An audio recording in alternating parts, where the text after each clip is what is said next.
fora, mas dentro do homem. E ele está enfatizando isso, por quê? Porque ele vai... Um escritor antigo, né, James Rousseau, não sei se vocês conhecem, um pensador, ele diz o quê, né? Ele declara que o ser humano, ele é essencialmente bom.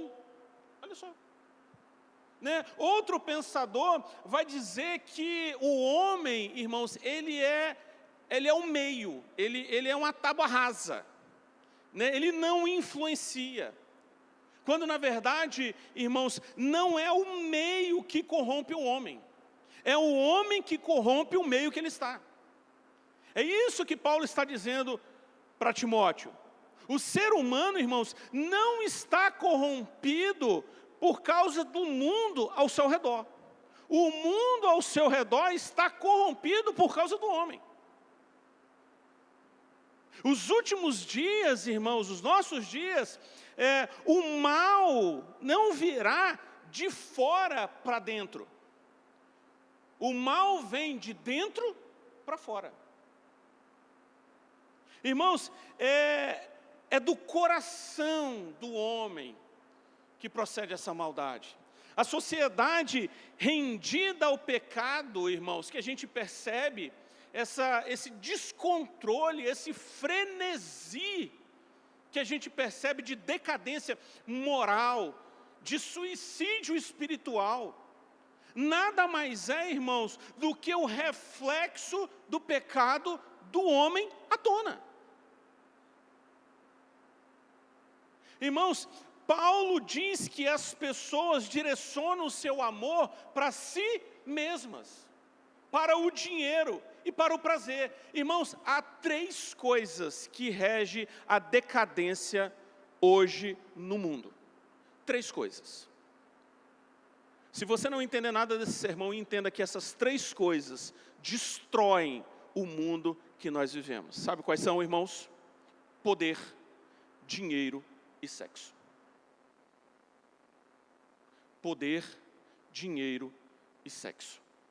Essas 3 coisas, em vez de serem em primeiro lugar, olha que interessante, Paulo tá dizendo que ao invés de ser em primeiro lugar amigos de Deus, os homens são amantes de si mesmo, do dinheiro e do prazer. Irmãos, um universo onde há Deus, pessoas e coisas.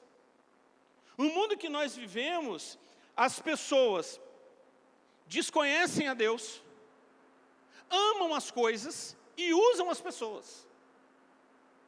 Esse é o mundo que nós vivemos. Esse é o mundo que nós estamos vendo hoje. E Paulo escreveu isso para Timóteo lá atrás. E aí ele continua no versículo 2 a 4, ele vai falar o quê? Que este é o triste diagnóstico daquela sociedade. Ele vai dizer o quê? Olha, pois os homens serão egoístas, avarentos. Ele vai fazer uma relação de pecados aqui, que talvez seja a segunda maior lista de pecados do Novo Testamento, perdendo só para Romanos, no capítulo de número 1. Por quê, irmãos? Ele vai dizer que a conduta moral, ele vai dividir isso aqui em partes, né? E é interessante que ele fala de 4 pecados mencionados, relacionados à relação do homem consigo mesmo. E ele diz o primeiro pecado dizendo que esses homens seriam egoístas, amantes, né, de si mesmo. Significa literalmente uma pessoa narcisista. Uma pessoa que tem uma tendência a idolatrar a ela mesma. Uma pessoa, irmãos, que passa horas na frente do espelho dizendo, nossa, quão belo eu sou, né? Tudo é ela. E ele vai dizer mais, ele vai dizer que essas pessoas são jactanciosos, ou seja, são fanfarrões. São fanfarrões, refere-se a pessoas que tocam a trombeta para falar de suas virtudes. São pessoas, irmãos, que apresentam querer ser mais fortes, mais sábias, mais ricas né, quando na verdade elas não são.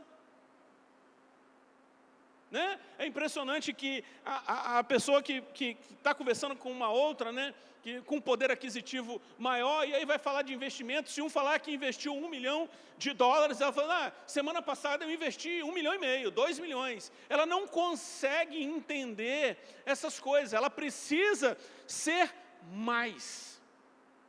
É o retrato.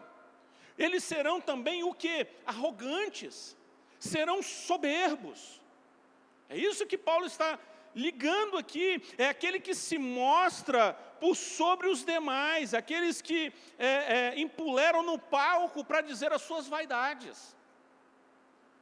Paulo aqui está dizendo que esses homens, irmãos, eles não terão domínio sobre si, sem domínio próprio.